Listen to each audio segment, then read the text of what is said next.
Magandang umaga po. Anumang oras ngayon ay babiyahe na po si Pope Francis patungong Villamor Air Base sa Pasay City. Ngayong araw nakatakdang bumalik sa Roma ang Santo Papa matapos ang kanyang 5 araw na pananatili sa bansa.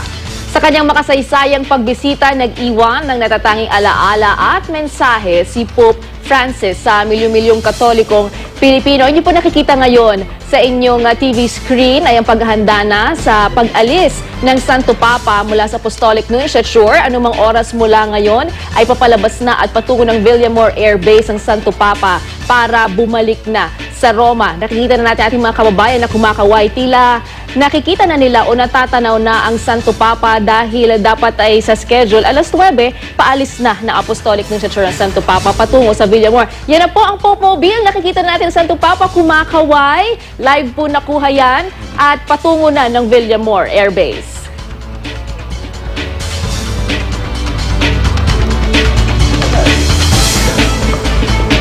Okay, Lala, nakita natin, nasa open vehicle ngayon ang Santo Papa, no?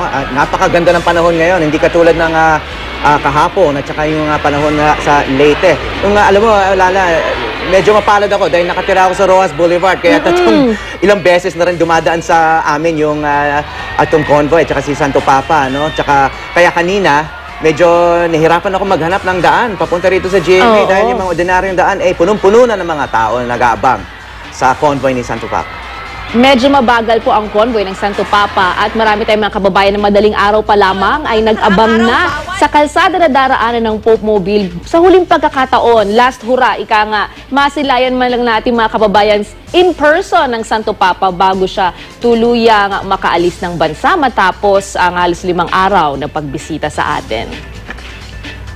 Kanina may mga nagrereklamo kasi may payong yung ibang nagdala. Kaya di ba bawal na bawal? Kasi nga naman yung mga nasa likod, hindi nila masisilayan ng Santo Papa. Pero wala naman daw nagagalit. Kumbaga pinapaalala lang na, wag yung payong para makita naman namin Santo Papa. At nakikita natin ngayon, nakiayo naman ang ating mga kababayan. Siguro yung payong kanina, hindi panangga sa ulan, kundi sa araw. Sa araw. Dahil very sunny ang araw ngayon para sa pag-alis ng Santo Papa. Nakiayon din ng panahon, Howie, lalo't kailangan clear skies ika nga pa sa paglipad ng eroplano. Philippine Airlines po ang magdadala sa Santo Papa sa Roma. Yan po kasi ang naging nakagawian kung sino pong bansa ang dinalaw ng Santo Papa. Yun naman ang maghahatid kung saan siya susunod na pupunta, kagaya ng Sri Lanka. Gaya siya ng Sri Lanka, Sri Lankan Airlines ang naghatid dito sa Pilipinas. Ngayon po, Philippine Airlines ang nakahandang maghatid sa Santo Papa pabalik sa Roma. Kung maalala ng mga ating mga manood, Lala, yung arrival din ng Santo Papa, napakaganda rin ang panahon. Dumating siya ng Thursday night, no? Medyo mahangin lang ng konti, pero ngayon sa pag-alis niya gumanda ulit yung panahon. So in between yung arrival at saka departure niya, maulan at bagyo, pero makikita natin napaka-sunshiny itong araw na to. Napakarami pong tao at emosyonal pa rin sa huling pagkakataon. Basta nakikita ang Santo Papa, napapahiyaw na lang ang mga kababayan natin sa tuwa, sa galak na nakita nila si Pope Francis. Hindi halos mahulugang karayom ngayon ang kalsada. Lahat po ng kalsada patungo na hanggang Villamor na yan. Ganyan po ang ating masasaksihan sa kapal ho ng tao na nag-antay para makita. Nasa plano talaga na Pope Mobile. Kasi nung dumating ang Santo Papa, patungo ng Malacanang, di ba, closed vehicle ang kanyang ginamit, bagaman nakabukas yung bintana. Ito ho, as planned, talagang Pope Mobile po, open po talaga ang gagamitin ng Santo Papa sa kanyang huling motorcade. Ngayong pong panahon na to, ngayong araw na to, patungo sa Villamor Air Base. Pero kahit sinasabing closed vehicle, yung sinasakyan niyang Pope Mobile, no? Bukas na bukas ang mga bintana. Oo. At saka nakaka-eye contact pa siya lalo at may physical contact pa kapag nasa closed vehicle, no? Ang problema lang, nasa isang bahagi lang siya ng sasakyan. Itong Pope Mobile ay 360 degrees ang view ng ating Santo Papa at kahit na saan ka, makikita mo siya. Pati ang Santo Papa, nakita mo, umiikot pa pahinahabol pa ng lingon yung mga nalampasan niya. Kaya sulit na sulit para sa karamihan sa ating mga kababayan. na makipagsiksikan, gumising ng maaga, nahihilo man, nahihimatay man ng ilan, okay lang para lang makita ng personal ang Santo Papa. Tama lang ho ang bilis, hindi naman sobrang mabilis din ang takbo ng Pope Mobile po. Sa ngayon, nasa Quirino Corner, Rojas Boulevard na po ang Pope Mobile. Patungo po yan ng Villamor Air Base.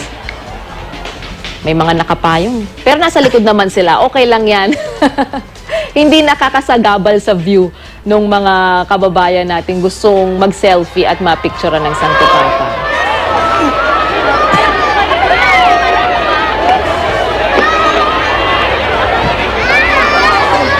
Kagaya pa rin ng dati, no, Howie? Ayan, nakadaan na ang motorcade. Mabilis na nagpupulasan yung mga tao. Yung iba, kagaya dun sa UST kahapon, pagkadaan, tatakbo uli dun sa isang lugar na dadaanan uli.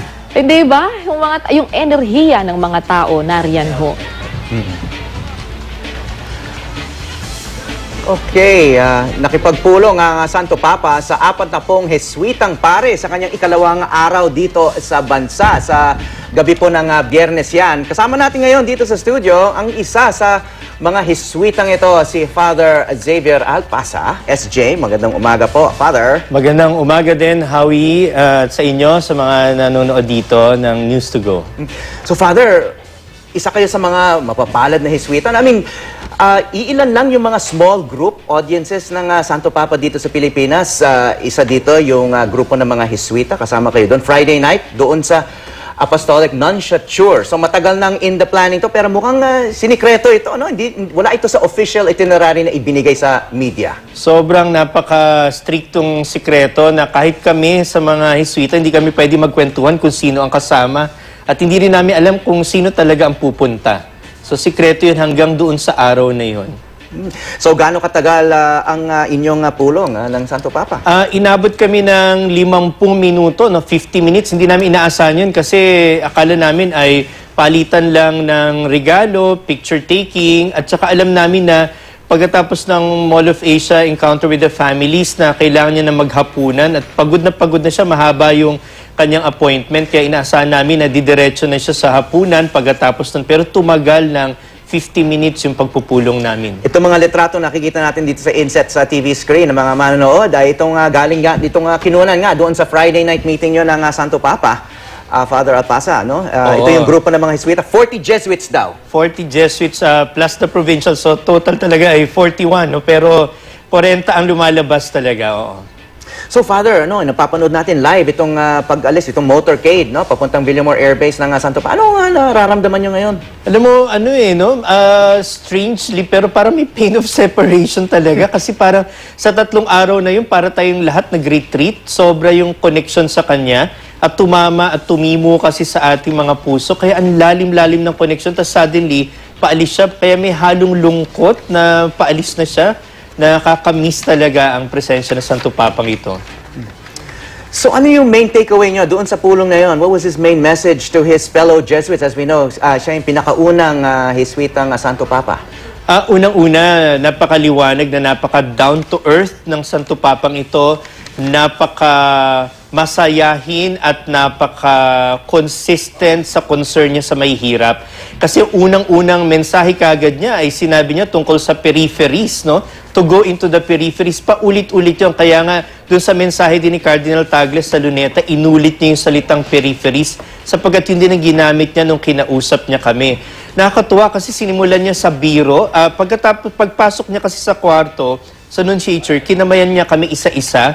Pagkatapos ng pagkamay niya, pag-upo niya, sabi niya, baka may tanong kayo kasi ako walang tanong, magsimula tayo sa tanong. At nagkwento kagad siya na sabi niya, narinig niya raw may 40 Jesuita naghihintay sa kanya. At sabi niya, oh my God, 40 illnesses. Yun ang naisip kagad niya. Kasi naalala niya sa Curia, he talked about illnesses.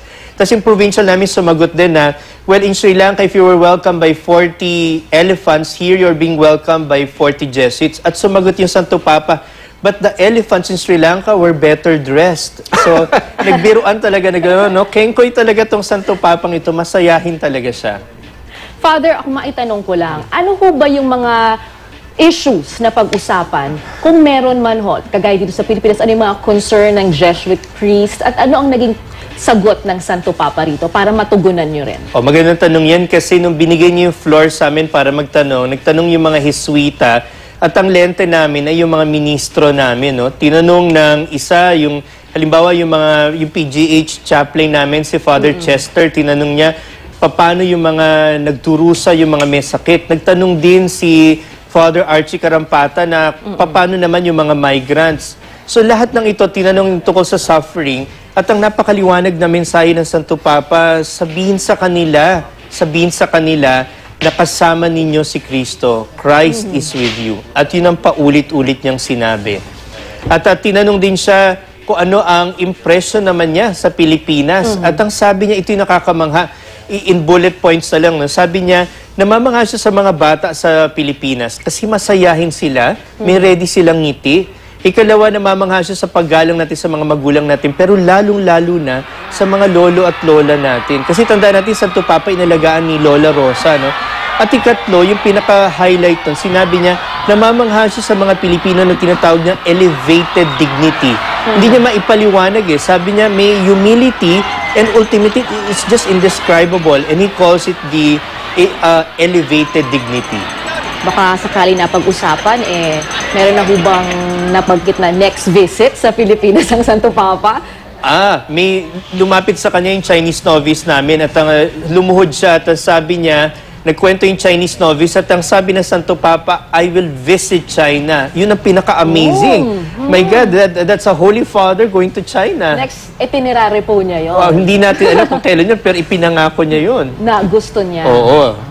Alam natin na politically, maaring problematic yon dahil sa communist country. Ano? Exactly. It's officially atheistic, but we know na may Catholic minority doon na mukhang inaapi. No? May patriotic may yung record. church doon. Kaya medyo, yung statement na yun ay isang malaking statement na he said he will go to China. Okay. Di pa yata masyadong lumalabas yan, Father. No? Kasi, Doon lang sa private audience yan nabanggit yon. So hindi pa siguro talaga officially inilalabas ng Vatican. So Father, anong interpretation niyo dito sa go to the peripheries? That can mean a lot of things, no? Kasi alam natin, may mga Jesuita talaga na nagsusulong ng theology of liberation, no? Kasama dyan yung Santo Papa nung nasa Argentina pa siya. Jesuita siya sa Argentina, naging cardinal, bishop siya doon, no? So he was known for that, no? A very aggressive kind of service to the poor, no? Pero anong interpretation niyo dito sa mga sinasabi niya about poverty, and may sinabi rin siya about itong scandalous social inequalities, no? Very strong words to describe the situation in our country. Tama. Yun kasi yung konteksto ng Santo Papang ito. Tandaan natin, naging parish priest siya ng isang marginalized community malapit sa Jesuit community sa Argentina. Kaya yun talaga yung pinanggagalingan, yung konteksto pa na Argentina. Kaya nga yung isang binanggit niya rin sa impression niya sa Pilipinas, sabi niya, sa pakikipagpulong niya sa Pangulo, humanga talaga siya sa presidente natin, si Corazon Cuanco Aquino, na walang alam sa politika pero pinasok niya at nag-alay ng sarili. Kaya sabi niya, maganda yung halimbawa na yun at sana lahat tayo ang nakikibaka kasama ng mga mahihirap.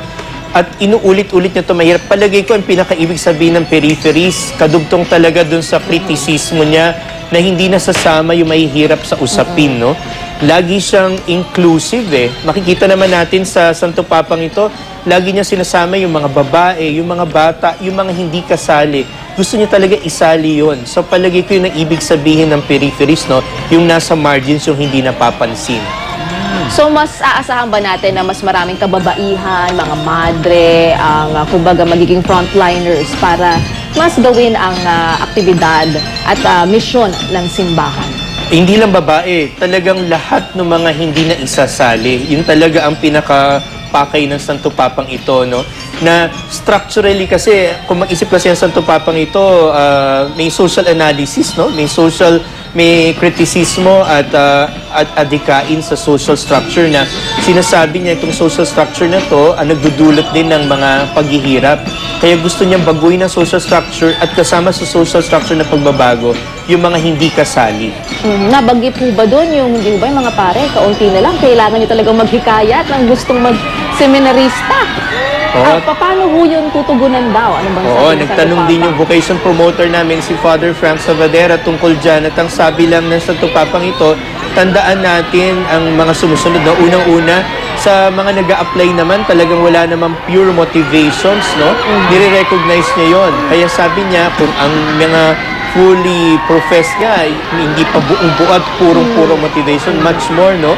Sa mga nag-a-apply. So talagang may consideration siya, may kindness, may mercy, at may compassion. Father, ang daming nangyari nga dito sa mga nakaraang ilang araw ng kanyang pagbisita na, well, maraming, of course, nakakatuwa, na very emotional. Meron din mga incidents na pinag-uusapan, no? Katulad ng incident dun sa yung event dun sa Malacanang, no? Kung saan nagbigay din ng speech o talumpati yung si Pangulong Aquino, where he criticized some members of the clergy. Napag-uusapan niyo ba yan sa mga Jesuita at nabanggit pa ng Santo Papa? Napag-uusapan, nagbibiruan nga kami. Sino nagsulat ng speech ni Father, ni Mr. President, nagbibiruan? Palagi ko masasagot yung tanong na yun with another question. No? Ano nga ba ang objective ng talumpating yun? Kung ang objective nun ay welcome, medyo yun palagi ko medyo kulang. No? Kasi hinahanap ko lang yung warmth at ng welcome at yung hospitality natin. Sana inisip ko, sana sinimulan mo na sa welcome. Pero kung objective naman nun ay dialogue bilang isang state visit, pwede naman niya isama talaga yung mensahe, pero i-revise ko siguro ng konti at dadagdagan ko lang talaga na matinding pasasalamat kasi isipin mo, Santo Papa tong dumadalaw sa atin, nakikiramay at nagbibigay ng malasakit sa mga nasa lanta ng Yolanda. Kaya, halimbawa, di ba, ang Amerika nga, kung nagbibigay ng donasyon sa atin, pag dumating ang presidente, sobrang pasasalamat natin. Ganun din sana sa Santo Papa kasi sa totoo lang, parang binibigay niya ng seal of approval at recommendation, tulungan talaga natin yung mga Yolanda. At nai-imagine ko pagkatas nito, mas dadagsa pa yung tulong sa mga Yolanda. Father, nabanggit naman ni Pope Francis bago pa siya dumating ng Pilipinas na ang gusto niya, ang papal visit niya, ang atensyon ay yung panunumbalik ng ating relasyon sa Panginoon. Hindi ako. Lagi sinasabi niya, pinatanggal pa nga niya yung mga tarpaulin, hindi ako. Pero ang nangyari ngayon, talagang hindi maiwasan ng mga kababayan, milyong mga kababayan na siya talaga yung hinahanap. Is there mixed emotions kay Pope nung nakita niya, nasaksihan niya kung gaano siya kainit na sinalubong ng mga Pilipino? Oo, tama yung paulit-ulit niya sinasabi, hindi tungkol sa kanya yung pagbisita na ito. Pero ako, ika-capture ko lang yung buong event, no? Kung titingnan natin yung mga nakapilang tao ngayon yan, yung mga naghintay sa Luneta ng ilang araw, no? Hindi lang isang araw eh. Palagi ko itong gathering na to na umabot ng 6 hanggang 7 milyong Pilipino sa Luneta, hindi pa binibilang yung mga nanood ng television sa Visayas, Mindanao at sa ibang parte ng mundo. Palagi ko ito yung tinatawag na gathering of the people of God. Na pagtitingnan natin yun ang definition ng simbahan o people of God. Itong Santo Papang to, awakened in us the desire to encounter the Vicar of Christ. Kaya napakahalagang i-capture din yun, no? Kasi yun ang ibig sabihin natin pag sinabing pagpupulong, pagsasama-sama, pagtitipon ng mga tao. At ito ang sinasabi nating simbahan, no? Parang yung challenge ngayon, ngayong paalis na po ang Santo Papa, paano na mamumuhay tayong mga Kristiyano, mga Katoliko? Tama. Mananatili ba yung alab ng puso natin kagaya nung ginawa ng Santo Papa sa kanyang pagbisita? Tama. Yan, dahil dyan ang sagot ko dyan, meron talaga tinatawag na Pope Francis effect. Dalawa yon. Yung Pope effect tsaka Francis effect. Kasi kung titingnan natin, kung dumating halimbawa sa airport natin si Jorge Bergoglio. Si Jorge Bergoglio lang, hindi naman natin siguro papansinin, hindi ganitong pipila tayo. Pero dahil siya si Santo Papa at ini-embrace pa niya yung Franciscan, no, inclusion of the poor people, yun ang pinaka-attractive eh. Pag tinatanong ako tungkol sa Pope Francis effect, ako babalikan ko yung World Youth Day 1995. Hindi niyo po na itatanong, pero ako po yung MC ng World Youth Day 1995 sa Luneta. Kasama pa ako sa pribadong sektor noon. Wala akong plano magpari. Pero pagkatapos ng World Youth Day Vigil sa Luneta noon, tinamaan ako, kinilabutan, at isa lang ako sa mga pumasok sa pagkareliyoso, no? Walang-wala sa horizon ko pagpapari. Pero after World Youth Day 1995, nagpari ako, at yung iba kong kasama, nagmadre din, at yung iba nag-volunteer sa NGO development work. Nai-imagine ko itong Pope Francis effect will have the same, no? Kasi ang dami ngayon interesado magpari at magmadre. At ang dami nagtatanong sa kapisanan ni Jesus, no? Kasi si Pope Francis ay Jesuit. Okay, paano naman yung may mga asawa na? Paano naman, ano naman ang Pope Francis effect sa kanila? May pamilya na. Palagi ko yun. Yung manifestation lang yun, no? Parang concrete manifestation lang yun at isang example lang yun yung yung parang intimacy with the Lord, no? At total offering, no? Kaya palagay ko, kahit sa mga pamilya, makikita natin yung greater faithfulness na buhay talaga, no? Na buhay itong pagmamahal natin. At lalong umiigting yung pag-aalay. Makikita natin yan kahit sa mga magulang, kahit sa mga single, na palagay ko mas may maigting na pag-aalay ng sarili. Malapit na po sa Villamor Air Base. Father, update na natin ating mga kababayan sa nakita niyo pong live video na Pasay City na po na vicinity ang Pope Mobile kung saan anumang oras darating na po sa Villamor Air Base para naman siya'y maging lulanan ng Philippine Airlines na eroplano kung saan dadalhin po ang Santo Papa pabalik na po sa Roma. Patuloy pa rin po yung speed ng motorcade ng Santo Papa. Mabagal lang. Talagang ninanamnam ng Santo Papa yung pagkakataon. Sa huling pagkakataon po na narito siya sa Pilipinas ay makita at maramdaman ng bawat Pilipino ang kanyang pasasalamat din. Lagi sinasabi, di ba, I love you, thank you, please pray for me. Yung po yung kanyang sinasabi sa ating mga kababayan na nakakalapit sa kanya. So, Father, sa dami ng mga memorable moments, no? Sa mga nakaraang 4 na araw, ano para sa inyo, may pinaka-imprint? Ano yung, what's your favorite moment? Okay. Marami nga, pero highlight ko siguro 3 sa akin. Siyempre yung audience namin with the Pope, lalong-lalo na yung pagkatapos, yung inawitan namin siya ng In Omnibus, Amare et Servire. So, mamaya pakinggan natin yung kanta, may recording. Ay, okay. So yun, at na-video yun, no? So yun, matinding tama sa akin kasi he bowed down and prayed with us, and those who were close to him, nakita namin nangilid yung mata niya Kasi parang suddenly, kasi he's connected with his own brothers. Pagpasok pa kasi niya sa kwarto, sabi niya, I can now relax, I'm with my brothers. Kasi may tradition kasi kami mga Jesuit when we visit a country or wherever, nagbibigay-pugay kami sa community, sa superior, sa mga Jesuit. So, ang tinding intimate connection na isa yon. Ikalawa yung sa Tacloban, yung kabuuan ng Tacloban, no? Kasi kami sa Simbahang Lingkod ng Bayan, marami kaming proyekto rin para sa mga nasalanta ng Yolanda. Alam namin yung pagdurusa sa Yolanda at sa mga dati pang nasalanta. More than the food, more than the t-shirt, more than used clothes and money, matindi talaga nararamdaman nila kapag may presensya. They really long for presence, and this time, it's Pope Francis himself, kaya nakakakilabot yung magmula nung dumating siya hanggang umalis siya yung sa Tacloban. Ikatlo yung kahapon, may particular image akong kinikilabutan, yung pagdating ng komunyon, yung ang imagery ay yung mga kamay na reaching out for the host, for the body of Christ. Palagi ko, sa akin yun, napaka-memorable na yun yung ibig sabihin to beg, no? To be a beggar. At yun, pagdapo ng katawan ni Kristo sa atin. At Father, napansin ko, ang dami nagpasa-pasa na hindi pare or hindi talagang mukhang authorized na humawak doon sa hostya, no? Kahapon ko lang nakita yon. Yes, kasi parang mga 8 to 10 layers of people kaya hindi sila makapasok talaga. Ang hirap din kumilos kasi parang biko na magkakadikit, kaya pinasa. Ang gandang simbolismo rin kasi nun para sa akin. That is a concretization of passing on the good news.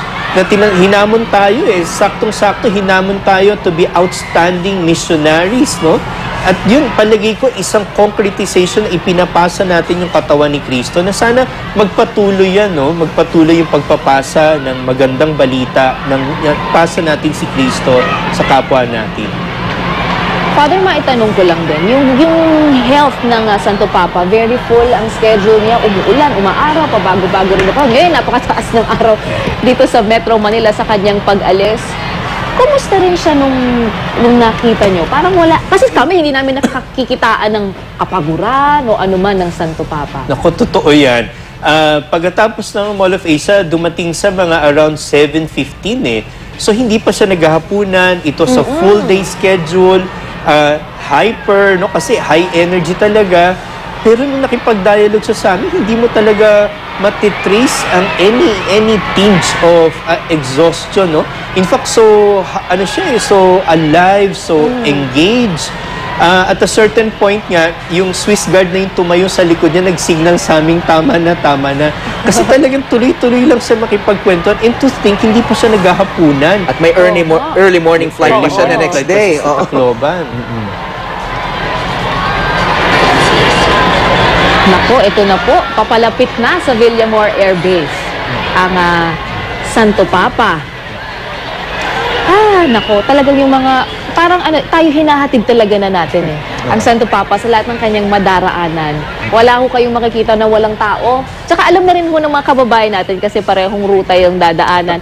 Ang dami ko kasi nagtanong nung first day, saan ba dadaan? Kasi doon nila gustong pumwesto. Ngayon ho, memorize na ng mga kababayan natin. Kaya alam na ho nila kung saan sasalubungin. Nabanggit nga ni Father, siya may separation anxiety. I think nararamdaman din yan ng marami nating kababayan. No?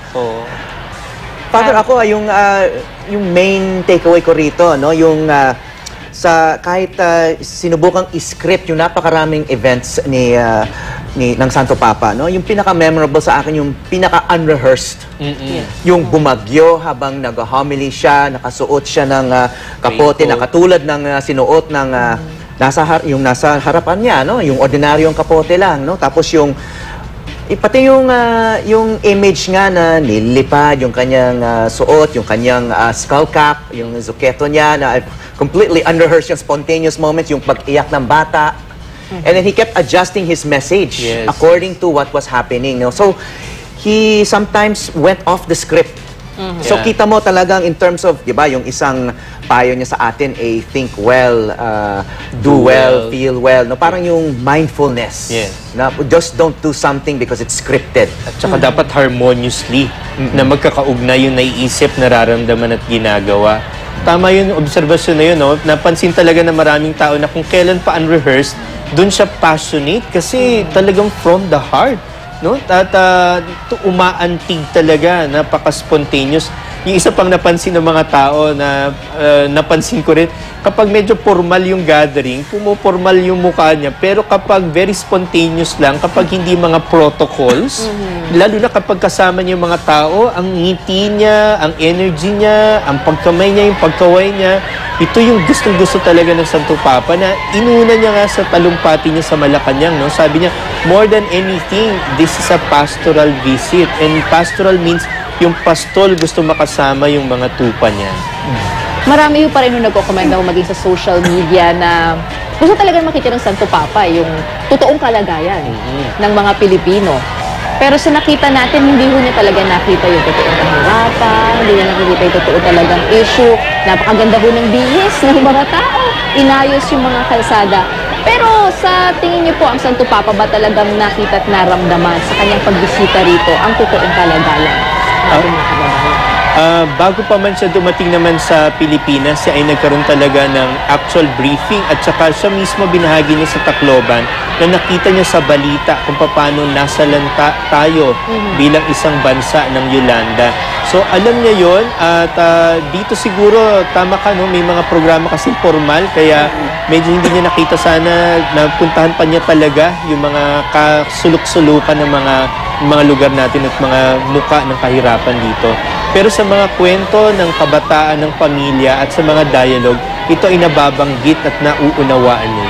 Balikan ko lang po yung issues. Ano po yung top 3 muna na issues o problema ng simbahang Katoliko sa ating mga kababayan na naidulog niya sa Santo Papa at anong kanyang naging tugon o paano ang solusyon? Yung nasabi sa kanya at inuulit niya rin, no, yung structural inequality na tinatawag niya scandalous, no, malaking iskandalo. Yan talaga bumabagabag talaga yan sa ating Santo Papa, yung malaking kahirapan na yon. Na ikalawa, dinudugtong niya yung corruption, na hindi siya natatakot sabihin sa harap ng mga politiko at sa loob ng Malacanang. Yung encouragement ng culture of integrity. At ikatlo nga, yung pagka-inclusive, no, yung isama ang mga hindi na isasama. Napalagi ko itong tatlong to makapangyarihang mensahe sa atin bilang isang sambayanan ng Pilipinas kasi hindi talaga nasasama yung mahihirap sa usapin, no? Sana isama talaga natin. At saka parang diretsong hamon yan sa gobyerno. Oo, no? oo. Kasi ilang beses niya inulit yung tema ng korupsyon. Yes. Sa harap pa ng mga opisyalis natin. So, walang takot talaga ang Santo Papang to sabihin ng katotohanan. At yun ang katotohanan naman na nangyayari sa atin. At saka pag binabanggit niya itong scandalous social inequalities, hindi lang naman gobyerno ang Lahat. tinutukoy niya dyan. Oo, Lahat, lalo na yung mga nasa kapangyarihan, yung mga mayaman, yung mga may kaya, yung mga edukado. No? Pati ho yung mga pari rin, yung mga issues. Oo, Hindi ho ba? hinahamon din kami. Kasama kami doon sa hamon na yun. Ito ho, Father, maputo lang natin ating usapan. Papaba na po si Pope Francis sa kanyang Pope Mobile na sa Villamor Air Base na ho siya. Kasama pa rin si Manila Archbishop Luis Antonio Cardinal Tagle. Panoorin po natin.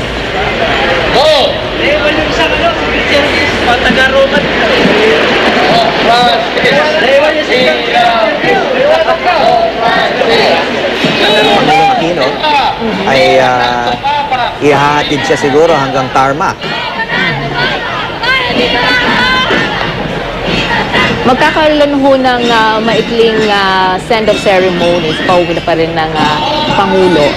Bago po tuluyan ng lumula ng sumakay ng Philippine Airlines, ang Santo Papa at kanyang entourage, pabalik na po ng Roma. Ang ating kapusong si Cara David po ang maghahatid, kasama sa maghahatid sa Santo Papa sa Roma. Siya ho ang tumutok mula dun sa Roma, sa Sri Lanka, papunta dun ng Pilipinas at pabalik po muli sa Roma.